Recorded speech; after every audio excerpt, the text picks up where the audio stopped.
ভারত থেকে উজানের পানি নেমে এসে গত রাত্রে ফেনীর ফুলগাজী এবং পরশুরামের মুহুরী নদীর প্রায় 4টি অংশে ভাঙনের সৃষ্টি হয়।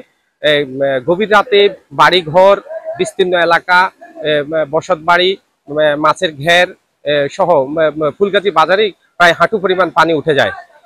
এক পর্যায়ে অনেকগুলো বাড়িঘরে পানি উঠে যায়।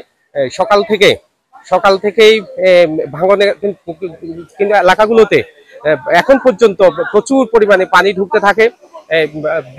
কিছুক্ষণ পর পর নতুন করে ভাঙনের সৃষ্টি হচ্ছে।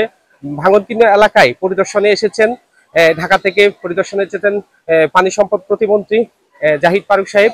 তিনি ফেনীর ফুলগাজী এবং পরশুরামের শালদর এলাকাতে ভাঙনকৃত এলাকাগুলো পরিদর্শন করছেন এবং স্থানীয় গণমাধ্যম কর্মীদের সাথে কথা বলছেন।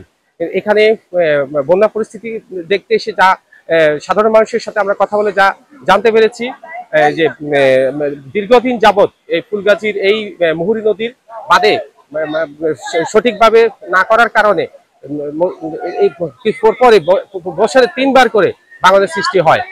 এই ভাঙনের ফলে পরশুরাম এবং ফুলগাজীর মানুষের দুর্ভোগের সীমাহীন দুর্ভোগ মানুষ পোহাতে হয়।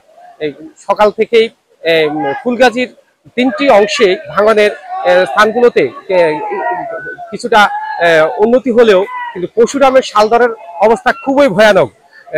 আমরা এখন রয়েছি পরশুরামের শালদর ভাঙাবাদের স্থানে। সেখানে শত শত মানুষ